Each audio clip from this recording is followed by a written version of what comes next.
네, 안녕하세요. 네, 오늘은 이제 저희 행정법 개관과 관련돼서 이제 행정법의 기본적인 개념에 대해서 조금 더 깊이 있게 살펴보도록 하겠습니다. 공부를 할 때에는요, 행정법에 대한 기본 개념을 인지하고 시작하는 것이 가장 좋고요. 그걸 인지하고 시작하는 것과 인지하지 못한 상태에서 그냥 막연히 시작하는 거하고는요, 정말 두세 달 정도 시행착오를 발생시킬 수밖에 없습니다. 가장 어떻게 보면 가장 중요하면서도 가장 간과하고 있는 그런 부분들이기 때문에 가볍게 보면 좋습니다. 자, 감정평가 및 보상법규인데요. 감정평가 및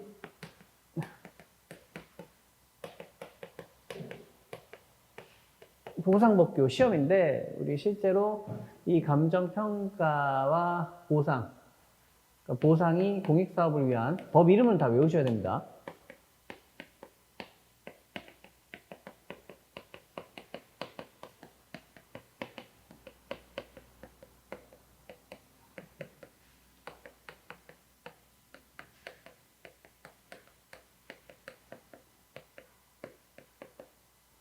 공익사업을 위한 토지 등의 취득 및 보상에 관한 법률로 되어 있고요. 그리고 이 보상을 이제 공시지가를 기준으로 하는데, 표준지. 이 표준지 공시지가를 기준으로 하는데, 이제 이 법이 이제 부동산 가격 공시에 관한 법률이 됩니다. 그리고 이 표준지 공시지가를 평가하는 게 감정평가 및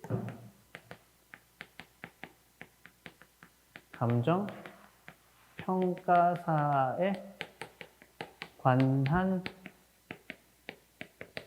법률, 이렇게 세 개가 되죠. 네. 1, 2, 3. 내가 공부해야 되는 법이 이제 어떤 연관성이 있는지부터 잘 체크하시는 게 기본이고요. 법 이름을 외워주시는 것도 하나의 기본이 되겠죠. 1, 2, 3 세 가지 법을 외우시는데요. 얘네들은 공법 vs 사법입니다. 공법 vs 사법인데요. 사법은 민법 빼고 다 공법 이렇게 보시면 돼요. 민법은 개인 사익 중심이고요. 공법은 공익 중심입니다. 자, 그런데 이 공익의 개념이 뭐였죠? 공익의 정의. 지난 시간에 했었는데요. 기억하시나요? 이제는 말할 수 있어야 되는데. 공익은 정의가 뭐죠? 그렇죠. 그렇죠. 공동체 구성원 전체 이익. 이렇게 말로 표현할 수 있어야 답안지에 쓸 수 있고 답안지에 써야 아는 걸로 간주가 되기 때문에 정확하게 이해를 하셔야 되는 거예요. 자, 공동체 구성원 전체 이익 보호 중심이에요. 그런데 공동체 구성원은요, 두 개로 나눠지죠. 나와 너희들. 나를 뺀 나머지 전부들 너희들이 되는 거죠. 그러니 이 공익을 보호하는 이 공익에는요, 나에 대한 나의 이익을 보호해주는 내용이 있다라는 것이죠. 그러니까 이게 뭐예요? 이것이 바로 사익이 되는 거죠. 공동체 전체를 위하는 건데 공동체 구성원 개개인의 사익을 보호해줌으로써 전체 이익이 보호 이익이 활성화되는 거잖아요. 근데 여기도 사익이 있고 여기도 개인 사익이 있습니다. 가장 중요한 포인트가 뭐죠? 사익을 규정하는 내용은 각 개별 법에 있다. 이게 뭐예요? 사익의 내용은 개별법에. 사익의 내용은 개별법에. 그래서 우리는 이러한 개별법을 실체법이다. 실체법. 실체법이 뭐예요? 권리와 의무의 내용이 쓰여져 있는 법이 실체법이다. 권리와 의무의 구체적인 내용이 쓰여져 있는 게 실체법이다. 이게 되는 거예요. 그리고 요 사익은요, 개인의 이익이죠. 개인의 이익. 그러면 요 사익이라는 것을 우리는 흔히 권리라고 표현을 하는데, 권리의 개념은 어떻게 되죠? 법에 의해? 법에 의한? 그렇죠. 법에 의해 보호받는 이익을 말합니다. 그래서 두 가지로 나눠지는 거예요. 법이 이익도 규정하고 있고요. 법이 그 이익을 보호도 해줘야 되는 거예요. 맞죠? 근데 이익의 구체적인 내용은 어디에 있다고요? 실체법. 이걸 각개별법이라고 합니다. 실체법, 각개별법.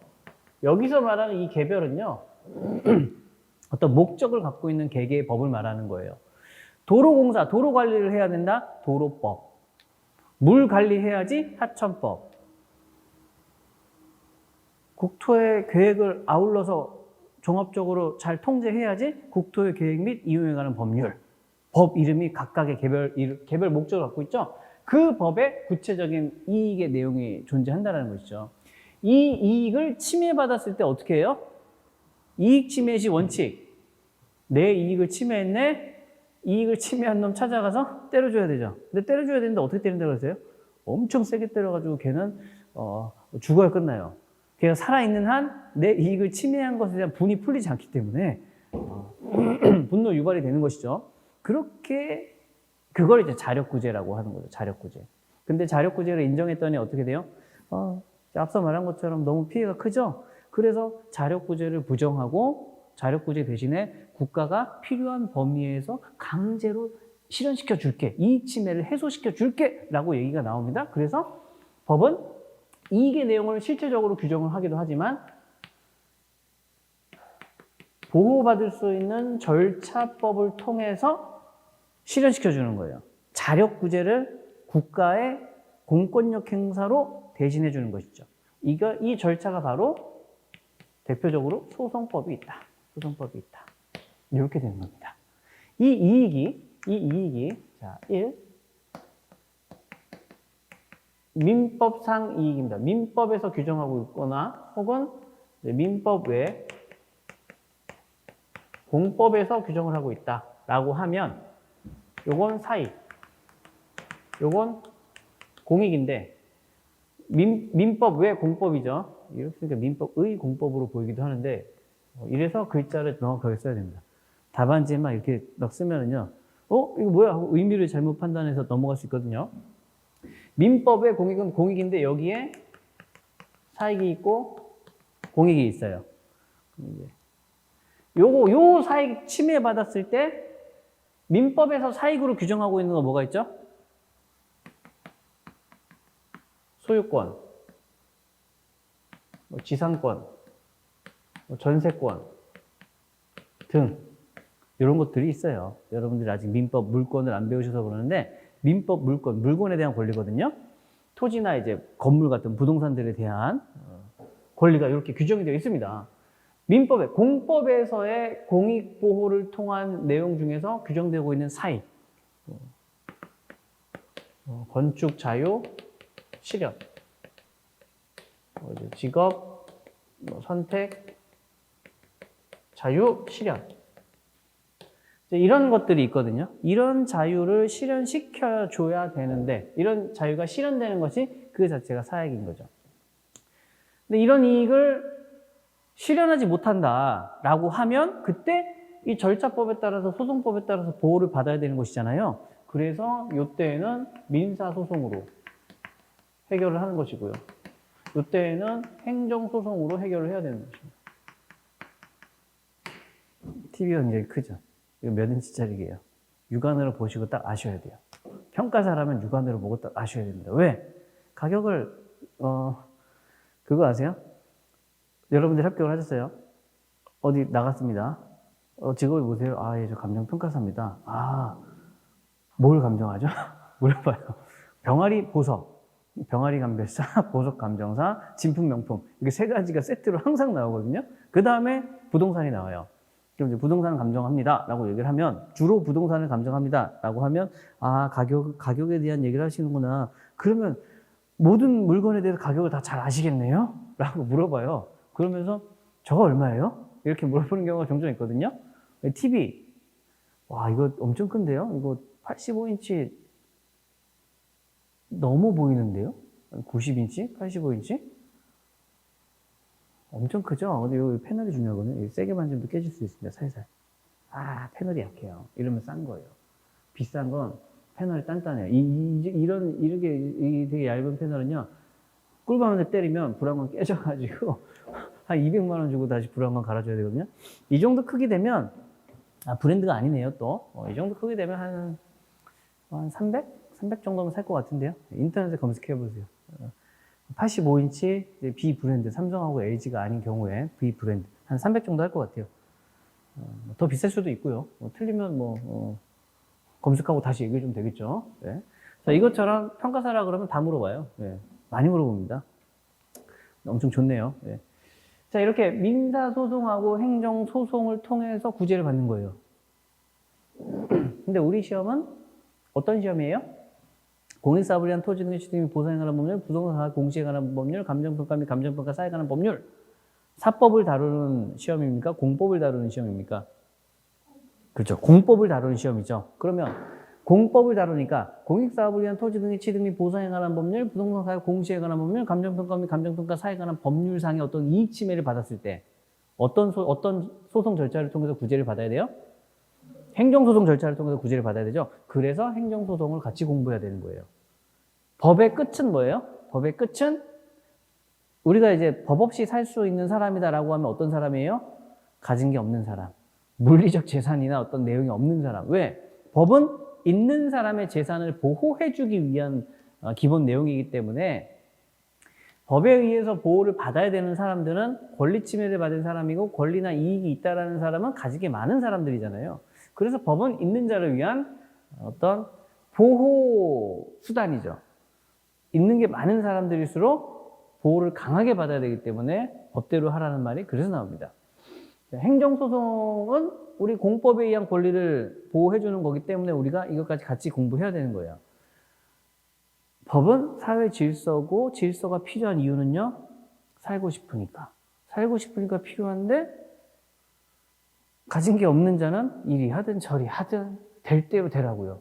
가진 게 많은 사람은 될 대로 되라면 다 잃어버리는 것밖에 없잖아요. 그러니까 법의 질서가 필요하고 자력구제가 나보다 힘센 놈이 있으니까 국가 공권력을 이용해가지고 나보다 힘센 놈을 더 무력화시키겠다. 그런 취지로 소송 절차의 강제력을 통해서 권리 보호를 실현하겠다. 그러니까 법이라는 것은 가장 종착역은 소송 절차를 통한 권리 보호가 된다. 그래서 우리가 행정 소송 절차에 대해서 그렇게 많은 공부를 하고 그렇게 많은 시간을 할애해야 되는 필요성이 생긴다는 것입니다. 이 파트, 이 파트 있죠, 여기. 파트. 어떻게 보면 여기 공법에서부터 딱 이 전체 있죠? 이거를 여러 번 쓰셔가지고 외우세요. 이게 기본 흐름이 되는 것입니다. 자, 그럼 이제 행정소송에 대해서 한번 또 깊이 있게 들어가 볼게요. 이게 행정법뿐만이 아니고요. 법을 공부하시다 보면은요, 역사를 공부하시게 되거든요. 이제 법의 기원이 이제 다 역사잖아요. 이 법이 언제부터 어떻게 생겼을까라고 이렇게 해서 막 올라가 보면은 결국엔 내 거 뺏은 놈 벌 주겠다라는 거고요. 네 거 내 거 어떻게 구분할래? 그게 소유권 관계가 되는 거죠. 그게 민법이고요. 내 거 뺏은 놈 돌려받으면 그건 상관이 없겠지만 또 누군가가 또 그런 잘못을 반복할 수 있잖아요. 그래서 어떻게 저놈을 벌 줄 것인가? 그거 두 가지 측면입니다. 민법하고 형법이 메인이 되는 거고요. 이제 행정법이라는 것은 이제 그 다음에 생겼어요. 그 다음에 생겼는데 이제 지금 현대 사회에서는 이제 어떤 복리국가 이념에 비추어서 굉장히 공법의 역할이 중요시 되고 있죠. 법하면 떠오르는 게 이제 법치주의, 법대로 해라. 이 개념에서 항상 파생이 됩니다. 행정권도, 국가 권력도, 행정권도 법에 따라 행해야 하고 보호에 상응되는 말로써 권리 침해 시 구제해 줘야 한다. 이게 법치주의의 기본 원칙입니다. 그래서 법치주의의 기본 원칙을요, 법에 따라, 법에 근거해라 라는 것을 법률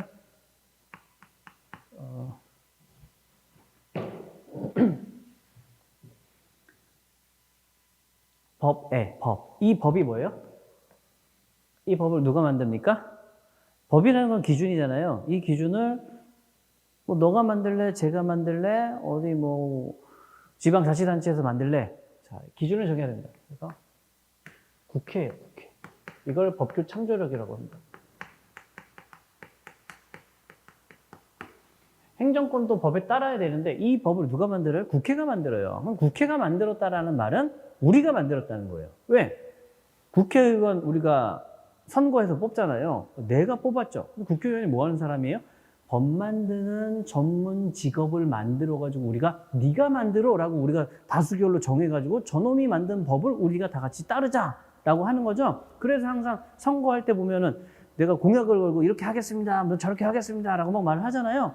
그걸 실현시키기 위해서 법을 만드는 게 국회의원들이 하는 일이고 그걸 하는 게 국회라는 곳이죠. 그래서 우리가 따라야 되는 기준의 법은 항상 국회에서 만드는 법을 말한다라고 해서 이게 법규 창조력이라고 합니다. 따라라. 이 법에 따르는 거죠. 법률에 근거해라. 이것을 우리가 법률 유보라고 해요. 법률 유보. 행해야 하고 권리 침해 시. 근데 여기서 만약에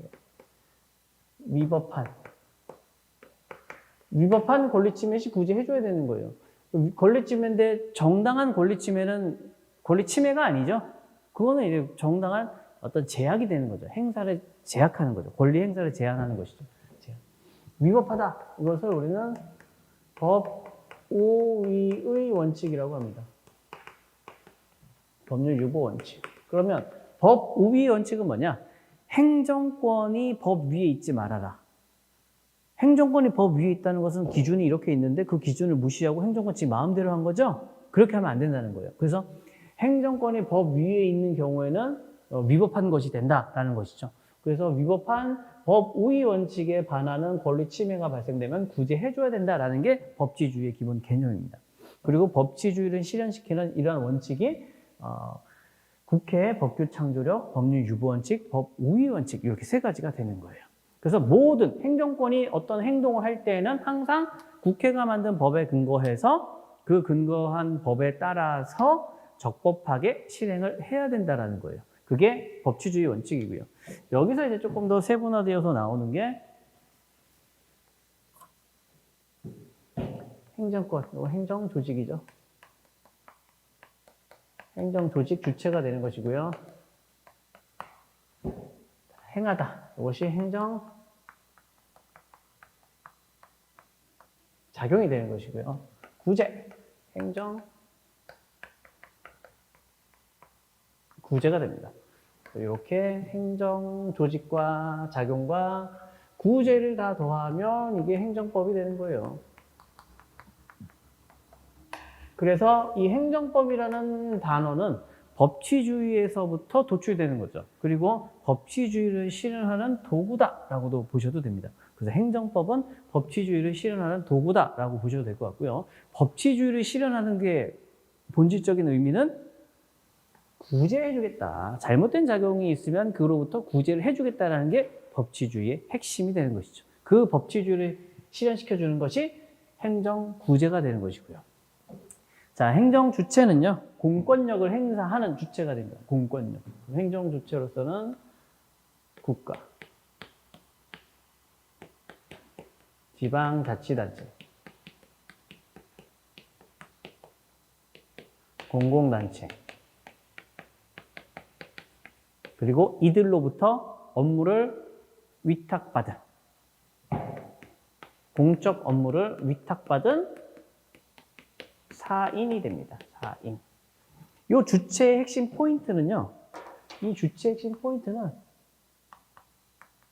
법률 관계가 귀속돼요. 이 법률 관계라는 것은 권리와 의무 관계가 됩니다. 그래서 법주체라 그러죠. 흔히 말하는 법주체. 법주체. 권리와 의무의 귀속 주체. 민법에서 법인과 자연인으로 규정하고 있습니다. 사람이죠. 사람과 법인으로 규정하고 있어요.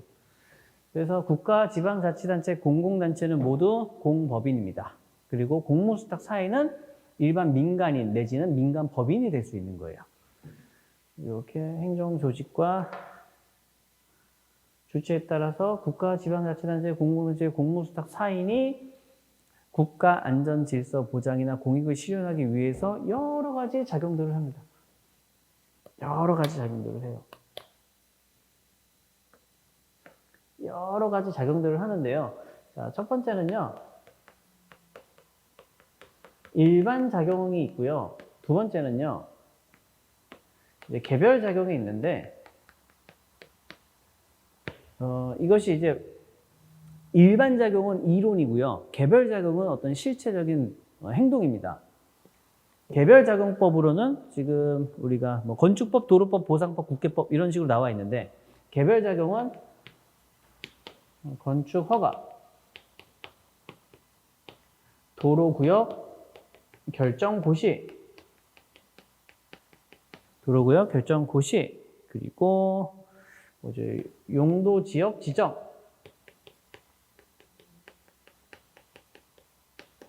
고시, 뭐지 이런 구체적인 어떤 특정된 개별, 어떤 특정 목적을 갖고 있는 행동들이에요.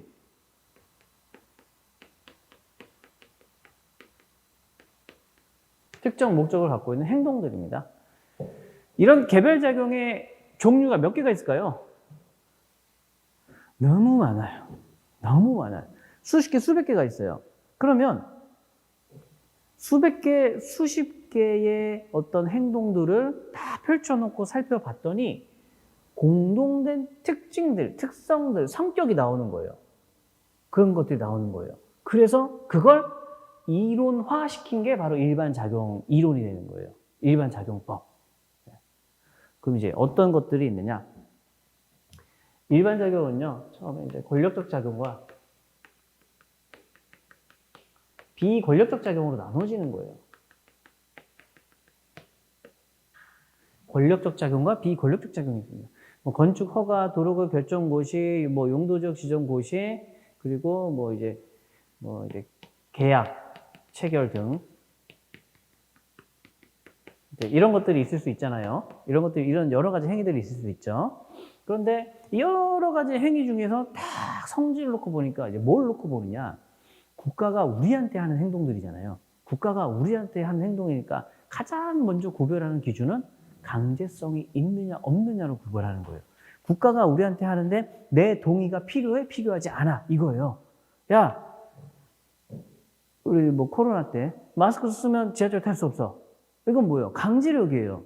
그런데 마스크 쓰지 않은 사람들도 지하철에 탈 수 없게 하는 것이 좋을까? 우리한테 물어보는 거예요. 어떻게 하면 좋을까? 우리랑 상의를 하는 거예요. 그거는 우월적인 게 아니죠. 마스크 쓰는 사람, 야, 안 써도, 그러면 안 쓴 사람은 한 3정거장까지 가능하고, 쓴 사람은 10정거장까지 갈 수 있게 하자. 오케이? 좋았어. 그렇게 너랑 나랑 약속. 이걸 하는 거죠. 어떤 의사결정을 할 때 내 의사가 반영되느냐, 반영되지 않느냐를 놓고 보는 거예요. 그러면 권력적이고 비권력적이다. 어떤 게 의사를 반영한 것일까요? 내 의사 필요 없이 할 수 있는 행위. 뭐가 있어요? 그걸 권력적이라고 보는 거예요. 권력적. 내 의사 필요 없이 행정청이 지 마음대로 결정하는 거고, 행정청, 행정기관이, 행정주체가 결정한 행위에 대해서 내 의사를 표출해도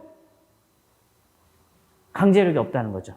그래서 권력적이다라는 것은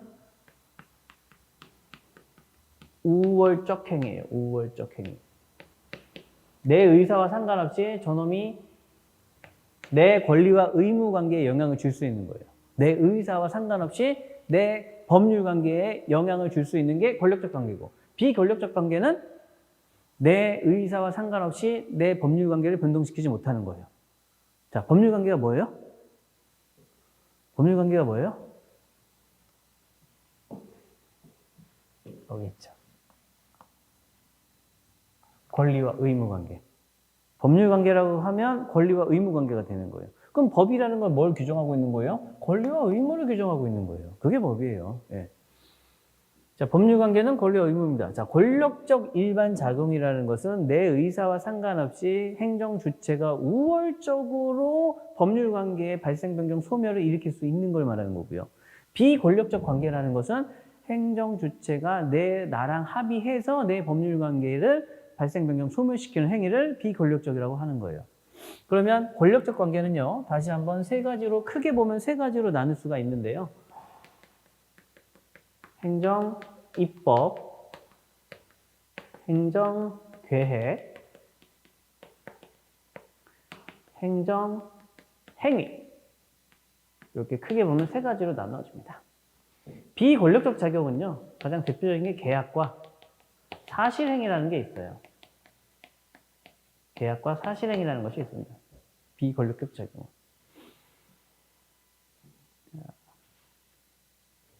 뭐 이제 개별 작용에서 건축허가, 도로구역 결정고시, 용도지역고시, 그리고 뭐 이제 그 쓰레기 수거,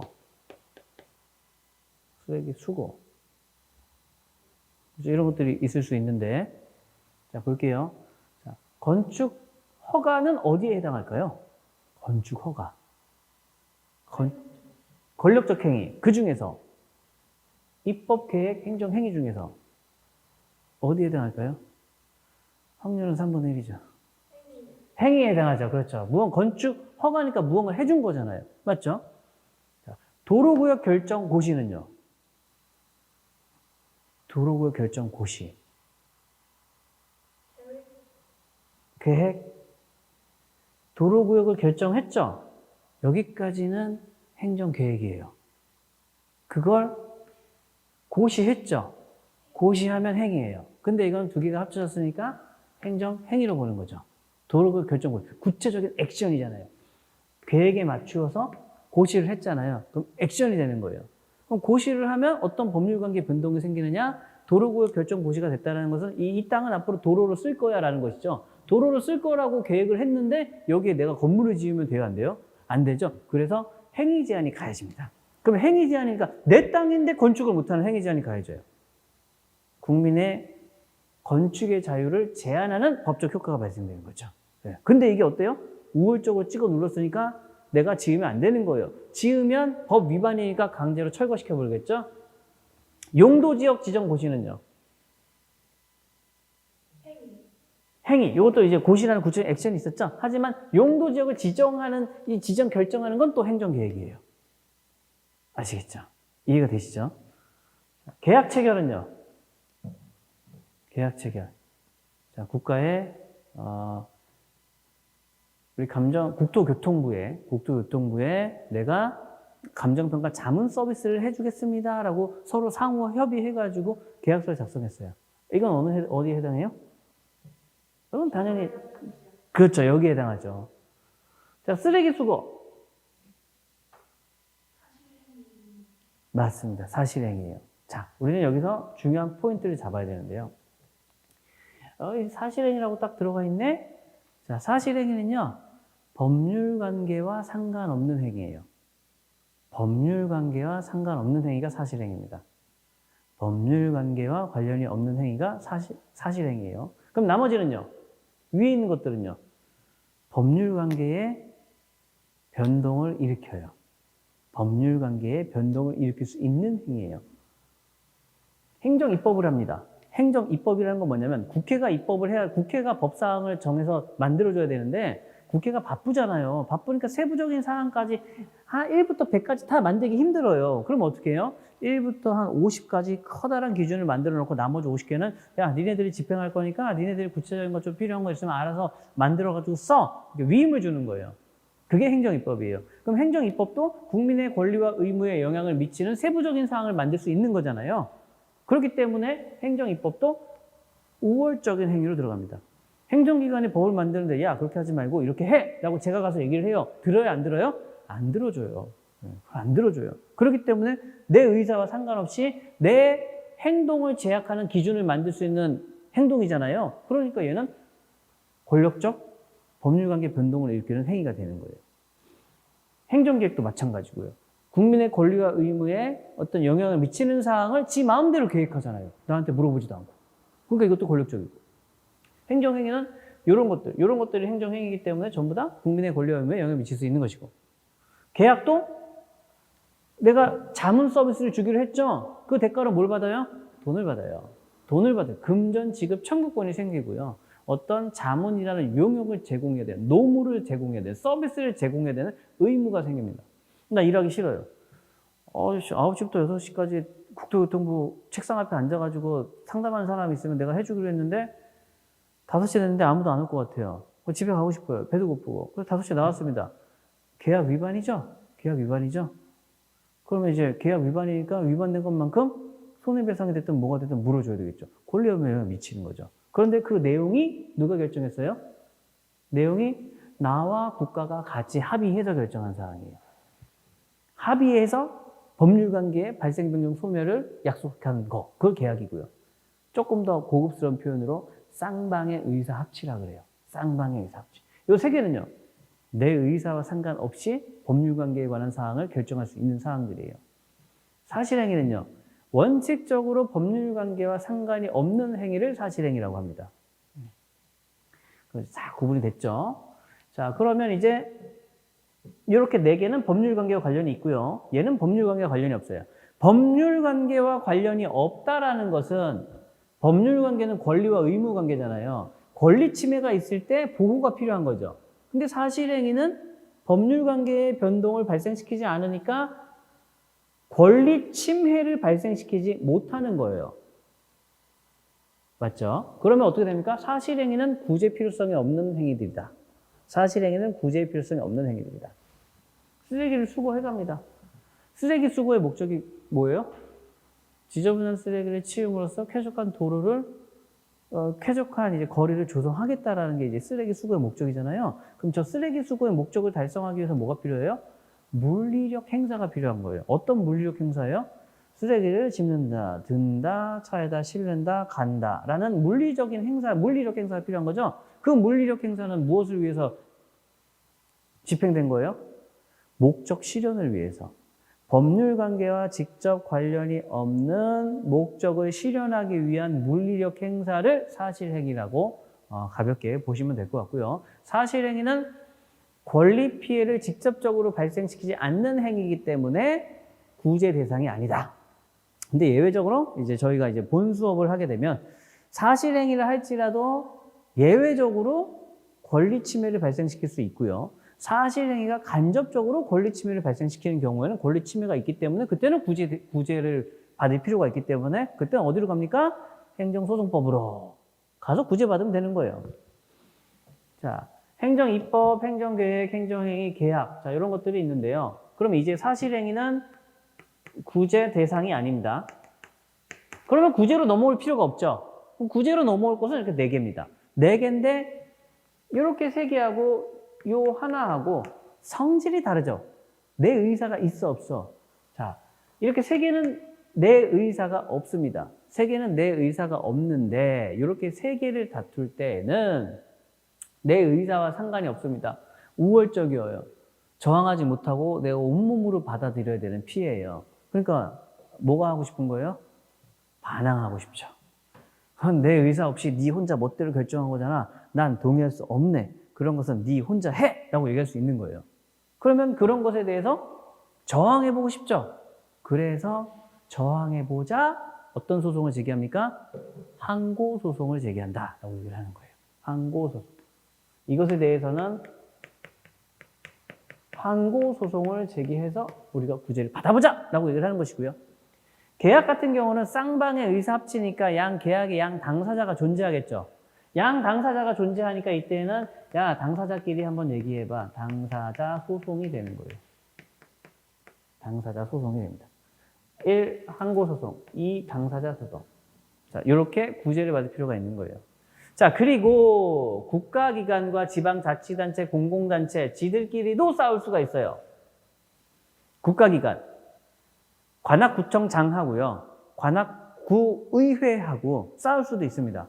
둘이 치고받고 싸워요. 그럼 어떻게 해요? 누군가 중재를 해줘야 되겠죠. 누가 중재해 줍니까? 서울시장이요? 지방자치단체는 각각의 독립된 자치권이 있기 때문에 서울시장도 관악구 자치적인 권한에 대해서는 침범을 못해요. 그럼 이제 어떻게 해야 돼요? 야, 국가기관끼리도 싸울 일이 있겠구나. 그래서 니들끼리 싸우는 소송을 기관소송이라고 해요.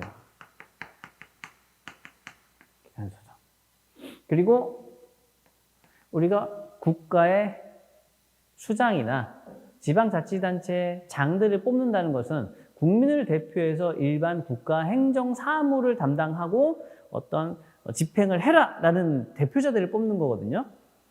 부정선거나 어떤 잘못된 투표 결과가 있을 수도 있잖아요. 그때 선거 무효, 투표 무효 소송 등을 제기할 수도 있습니다. 그건 민중소송이라고 얘기를 해요. 기관소송이나 민중소송은 법이 적법하게 잘 집행되어서 사회 정의가 실현될 수 있는가를 판단하기 위한 소송이고요. 그러한 측면에서 얘네들을 우리는 객관적 소송이라고 합니다. 객관적이 있으면 반대말이 뭐죠? 그렇죠. 너무 잘 아시는데 어떻게 그런 걸 딱 알죠? 객관적의 반대말이 주관적이다. 자, 객관적의 반대말이 주관적이기 때문에 이렇게 두 개는 무슨 소송이 될까요? 주관 소송이 되는 거예요. 그럼 주관 소송의 의미는 뭐예요? 개인의 권리, 보호, 목적, 소송이 됩니다. 개인의 권리, 구제, 목적, 소송이 되어요. 이제 항고소송은 이제 또 마찬가지로 구체적으로 좀 들어가게 되면 항고소송은 이제 취소소송, 무효등 확인소송, 무효등 확인소송, 그리고 부작위 위법 확인소송. 이거 당사자 소송은요, 실질적 당사자 소송하고요, 형식적 당사자 소송으로 나누어지는데,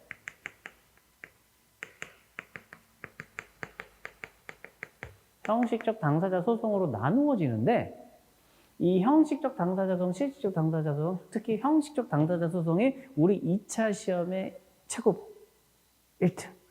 시험에 가장 많이 나왔고 이 당사자 소송은 정말 많이 아셔야 됩니다.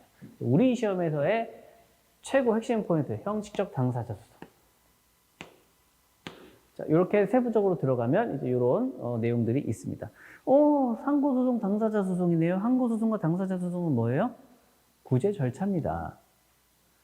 구제 절차라 그랬죠. 절차니까 뭐가 있어야 돼요? 절차가 있어야 되는 거예요. 그럼 어떤 절차가 있을까요? 소송 절차라는 게 있는 거예요. 소송 절차. 자, 그래서 이렇게 딱 되면은요, 이제 절차로 들어갑니다. 자, 이것은 구제 수단, 종류, 그리고 방법. 이런 것들이 있죠. 자, 그리고 하나의 취소소송이든 무효등 확인소송이든 부작위 위법 확인소송이든 실질적 당사자 소송이든 형식적 당사자 소송이든 공통점은요? 공통점 뭐죠?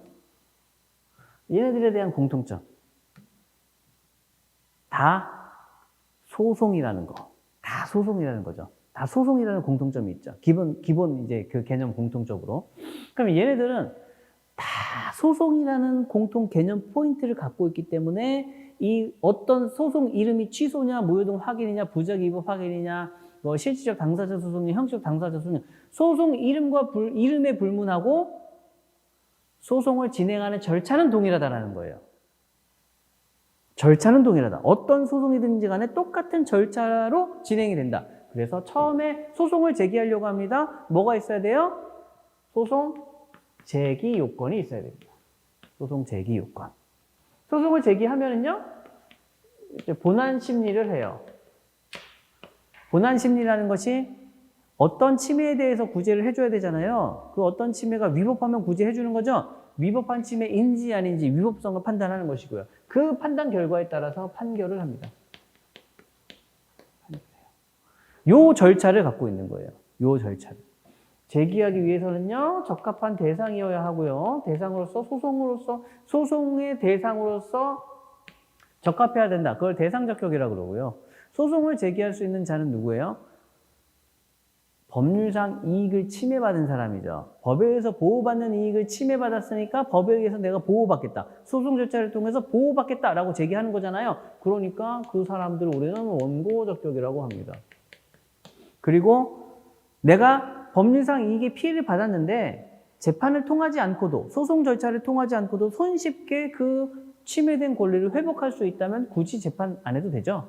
그걸 우리는 협의소익이라고 그래요. 협의소익이라고 합니다. 그리고 원고가 있으면 반대말로 피고가 있어야 되겠죠. 피고가 있어야 되겠죠.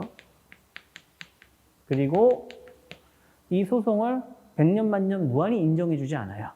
소송을 제기할 수 있는 제소기간이 있습니다. 몇 개가 더 있는데 그네들은 중요하지 않으니까 가볍게 스킵하고요. 이런 요건이 다 갖춰서 제기 요건이 갖춰졌습니다. 그럼 본안심리를 하는 거예요. 본안심리는 위법성을 판단을 합니다. 위법성을 판단을 해요. 그렇게 해서 판결을 내리는데 각하 소송 요건 결여됐을 때에는 각하를 하고요. 기각 위법성 불인정 인용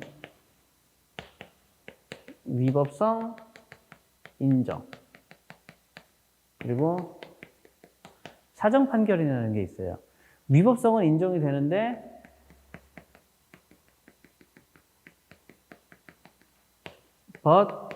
기각 위법성은 인정이 되는데 그렇다고 너 편을 들어주면 공익 전체가 더 큰 피해를 볼 수 있는 사정이 있으니까 네가 좀 참아줘 라고 얘기를 하는 게 우리 사정 좀 봐줘. 국가도 잘못할 수 있잖아. 그런데 더 다른 큰 너의 사익을 보호해 주는 것이 더 큰 공익 피해로 연결될 수 있기 때문에 그때는 우리 사정 좀 봐줘. 사정 판결이에요. 이렇게 친절하게 얘기하는 게. 여기까지 가면 이제 끝입니다. 이 절차면 끝이에요. 자, 그리고 여기서 조금만 더 심도 있게 들어가면 자, 위법입니다. 법에 반하는 거예요. 법에 반합니다. 이것을 우리는 행정법의 법원이라고 표현을 해요. 법에 반한다. 위법. 법원. 법원 하면 떠오르시는 거. 대법원. 서초동에 있는 큰 건물. 아니면 종로에 있는 헌법재판소 커다란 건물. 자, 그런데 여기서 말하는 법원은 뭐냐? 바로 성문법과 불문법을 말합니다. 불문법. 성문법과 불문법을 말하고요. 성문법은 뭐예요? 글로 쓰여진 법. 불문법은요? 불문법은 그냥 상식이라고 보시면 돼요. 상식. 불문법은 상식입니다. 법은 상식이라 그러죠? 법은 상식이죠. 당연히 상식이에요. 상식적인 수준에서 누구나 다 맞아 그럴 수 있어 이런 것들을 기준으로 잡아줘야 모두에게 공평하게 적용이 되는 거죠. 모두에게 공평하게 적용이 되어야 하는데 누군가가 그러한 공평성을 깨트렸습니다. 그럼 어떻게 해요? 그놈만 잡아서 가둬야 되는 거예요. 그래서 우리 법법자가 이 물 숫자잖아요. 흐르는 물처럼 공평하게 모두에게 똑같이 적용될 수 있는 기준을 만들었는데 누군가가 거기에 잘못을 했다. 그럼 이놈을 여기에 가둬라. 그래서 법법자는 못된 놈 혼내주겠다라는 게 이 법 자체의 개념에 법이라는 글자 자체가 한자가 잘못한 놈을 사회와 격리시키겠다라는 게 포인트가 되는 거예요. 그래서 얘가 어떻게 구체화돼요? 교도소로 구체화되는 거죠. 교도소로. 네. 교도소 어디 있어요? 몰라요. 우리는 법 없이 안 살아봤어. 법 없이 살고 왔었기 때문에 이게 어딘지 모르는 거예요. 법이 필요한 사람은요. 이게 어딘지 알겠죠. 여기를 가면 절대 안 되겠다. 네. 이게 이제 법의 기본입니다. 그러니까 불문법이나 성문법은 전부 다 법은 상식에 기초해서 만들어진다.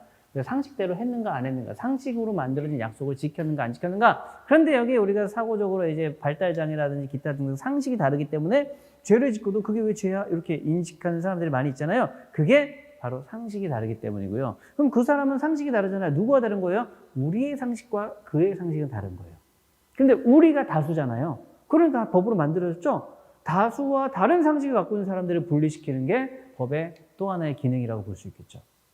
그러니까 뭐 법을 해석하는 뭐 여러 가지 방향들이 있겠지만은요. 이제 권리라는 부분, 보호라는 측면을 강조해서 설명을 드리게 되면 법이라는 것은 결국에 법을 어긴 자를 벌하겠다라는 기준이다. 그렇게 보시면 될 것 같습니다. 자, 여기까지 쓰면은요. 이게 공법 중에서 행정법을 공부해야 되는 전체 시험 범위가 됩니다. 아마 한 장짜리 나갔을 거예요. 한 장짜리. 한 장짜리 중에서 요 표랑 비슷하게 생긴 놈이 하나가 있습니다. 찾아보세요. 요 표랑 비슷하게 생긴 놈이 하나가 있어요. 그렇죠. 아니요, 그거 말고. 이렇게. 글씨가 굉장히 작게, 깨알같이. 그렇죠. 그렇게.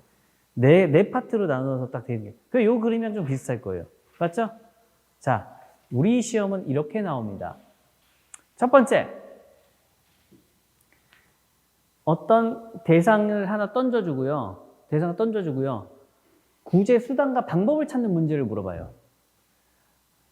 국토교통부 장관이 평가사한테 이런 행동을 했다. 어떻게 구제받을 수 있겠는가? 이렇게 물어봐요. 그러면 이제 그거는 이제 소송의 종류를 찾는 건데요. 국토교통부 장관이 여러분한테 돌을 던졌다. 어떻게 구제받아요? 돌을 던졌어요. 어떻게 구제받아야 돼요? 똑같이 던져줘야죠. 똑같이 던지는 순간 뭐가 되는 거예요? 똑같이 던져가지고 사람이 맞았습니다. 그럼 이제 형법으로 가는 거예요. 근데 내가 맞아서 피가 철철 흘러가지고 병원에 가서 치료를 받았습니다. 병원비, 금전적 지출이 발생했죠. 손해배상으로 가는 거예요. 이렇게 가는 건데, 만약에 국토교통부 장관이 여러분들이 시험을 봐서 합격을 했는데 합격증을 안 줘요. 그럼 어떻게 해야 돼요? 합격증을 줘야 우리가 평가사로서 활동할 수 있는 법적 지위가 생기는 거잖아요. 그런데 국토교통부 장관은 거부를 합니다. 이 거부를 하는 행위로 인해서 우리가 직업선택의 자유를 침해받은 거죠. 직업선택의 자유에 따라서 우리가 평가사 시험을 자유롭게 보아서 평가사 시험에 합격을 했는데, 평가사 시험에 합격을 하면 감정평가사법에 따라서 감정평가사로서 활동할 수 있는, 업무를 수행할 수 있는 법적 지위, 능력을 부여받아야 되는데 국토교통부는 그걸 안 주는 거예요. 줘야 되는데 안 주는 거예요. 우월적 행위죠.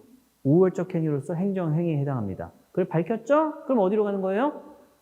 행정행위니까 항고소송으로 가는 거죠. 여기 이렇게 잘라야 되는데. 이 계약이 당사자 소송이고요. 이렇게 세 가지는 항고소송으로 갑니다. 그러면 지금 국토교통부 장관이 자격증을 주지 않은 행위는 행정행위이기 때문에 여기로 가는 거죠. 항고소송으로 가서 그 중에서 어떤 거 할래? 이게 되는 것이고요.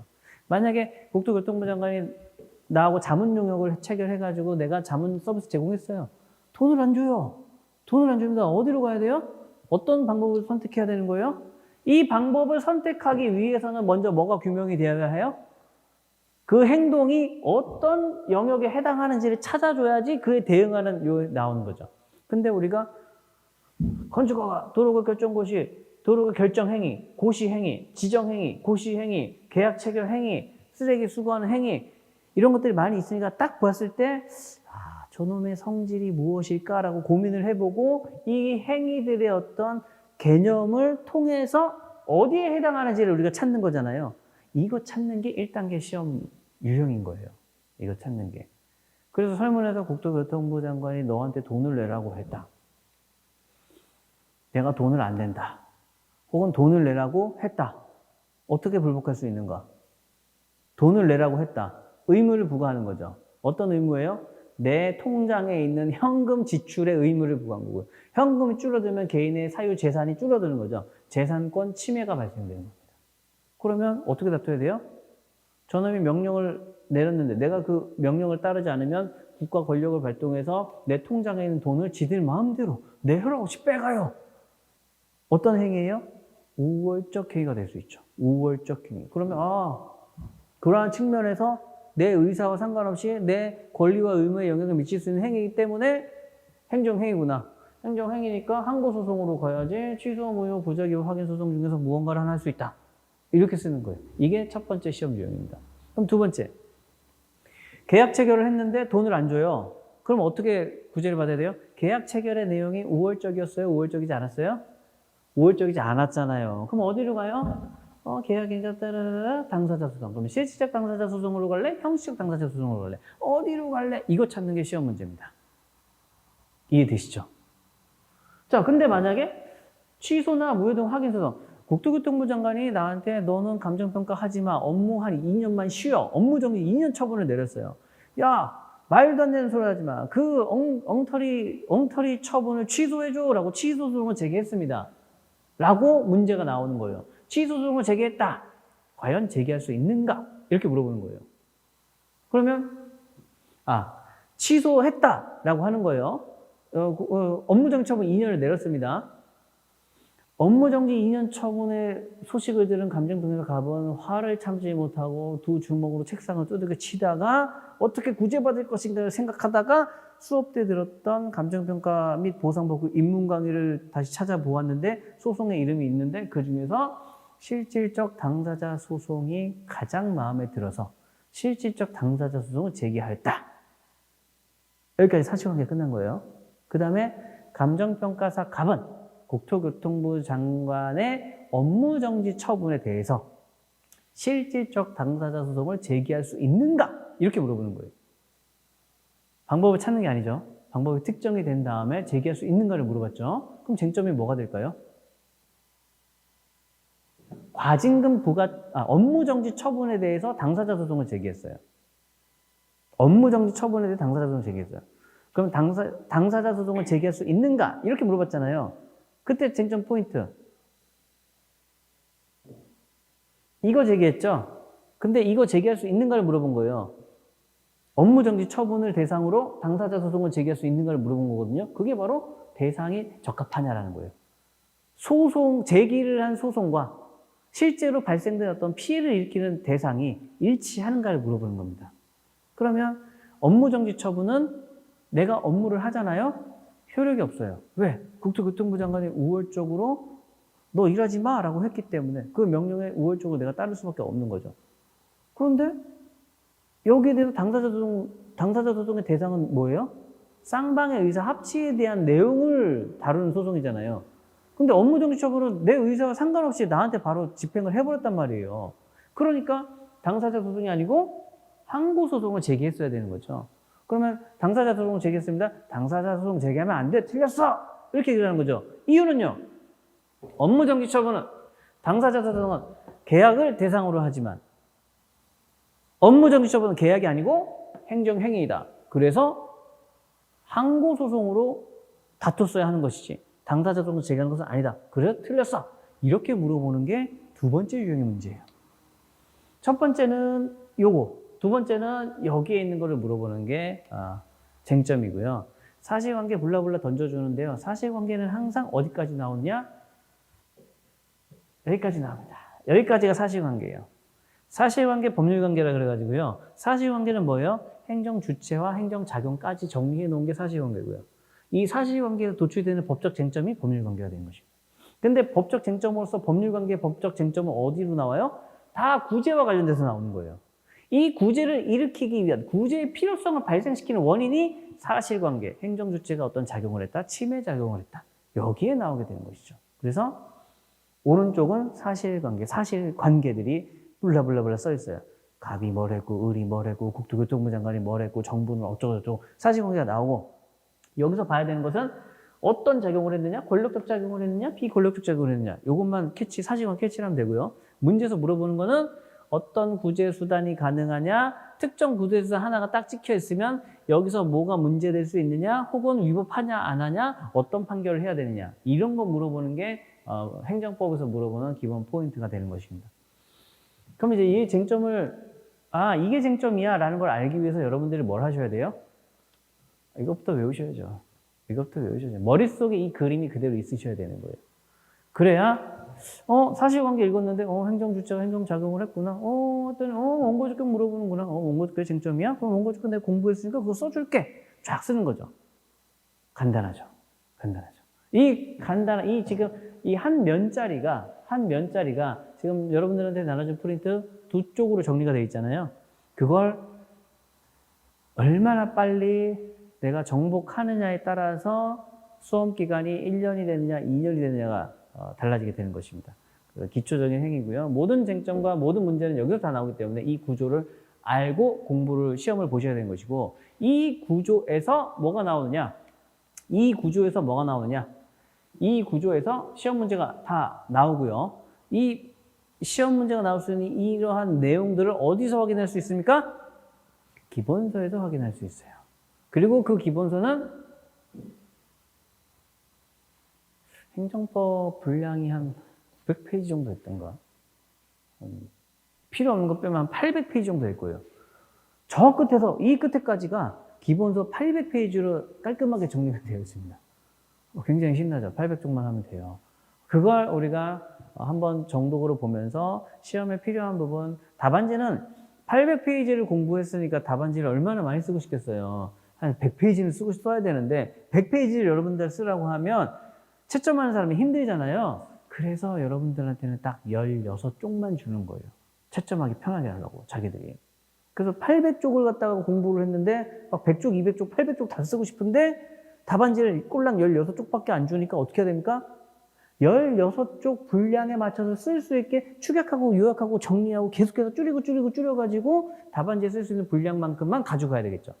그 작업을 3개월 정도 기간에 걸쳐서 해 놓으시고요. 3개월 동안 추격해서 잘 만들어 놨죠? 6개월 동안 죽어라 외우는 거예요.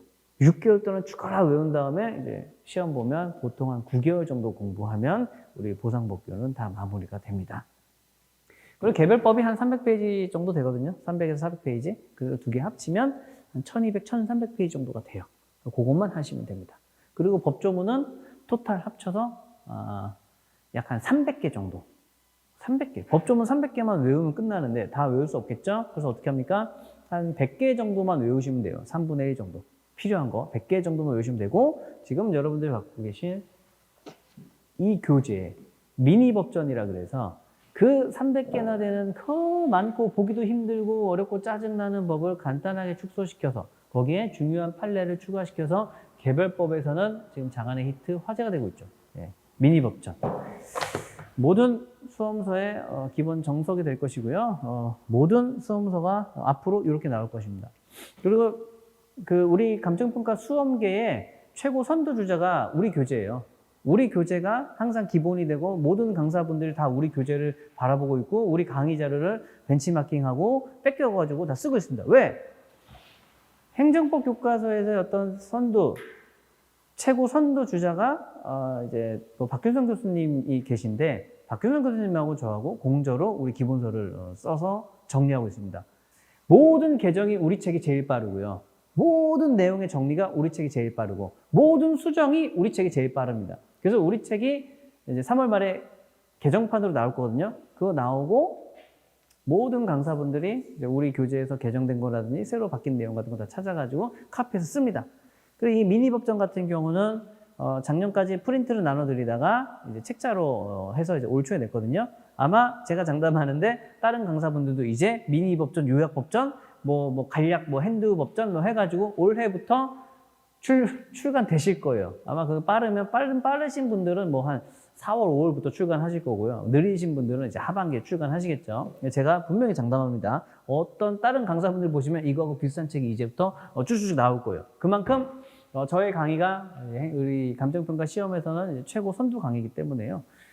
제일 빠릅니다. 제일 빠르고요. 항상 출제위원 교수님들 다 옆에 있고요. 또 지금 이제 여러분 저를 처음 보시니까 이제 잘 모르시겠지만 합격하시면 저를 또 계속 본다고 제가 말씀드렸습니다. 협회 가시면 제가 협회에서 막 여러분들 교육하고 있을 거예요. 그리고 협회에서 교육하고 있는데 우리 친한 평가사분들이 또 출제위원회 이렇게 많이 있기 때문에 시험 트렌드나 이런 것들은 정말 제가 제일 빨라요. 제일 빠르다고 잡을 수 있기 때문에 항상 그 트렌드에 맞춰서 그래서 제 강의는 매년 최근 강의 교재와 최근 강의를 들으셔야 돼요. 왜냐면 항상 업데이트가 되기 때문에. 그래서 과거 자료를 복습할 거야. 듣지 마. 지금 하는 거나 잘 하쇼. 라고 얘기를 합니다. 요게 뭐라고요? 외워야 되는 가장 기본 중에 기본이고요. 이걸 외우고 이게 머릿속에 있는 사람은 본 수업할 때 진도가 빨리 가고요. 이게 없는 사람들은 정말 헤매요. 그래서 공부하다가 힘들면 어떻게 하라 그랬죠? 기본 강의를 다시 본다. 기본 강의 다시 본다. 다시 보는데 어떻게 봐야 돼요? 저 많은 시간을 어떻게 다시 보지? 2배속으로 다시 본다. 그래서 제 말톤이 원래 이거보다 조금 더 빠른데 살짝 늦춰서 하는 거예요. 2배속으로 보시기 편하라고. 본 강의 때에는 막 얘기를 하면 한 1.4배속까지는 괜찮아요. 근데 1.5배속 이상 넘어가게 되면 본 강의 때는요, 말이 너무 빠르면 이 집중, 이렇게 캐치해야 되는 것들을 좀 놓치는 경우들이 많이 있거든요. 그러면 또 이제 힘듭니다. 그래서 본 강의는 1.3배나 1.4배속, 입문 강의는 2배속으로 들으시면 될 것 같아요. 자, 요 내용까지 정리하고 잠깐 쉬었다가 다음 페이지에 행정법의 법원과 행정법 관계의 당사자, 그리고 행정행위의 이해, 이런 내용들 가볍게 또 한번 개념적으로 체크를 해 보겠습니다. 예, 15분 정도 넉넉하게 쉬었다가 오겠습니다.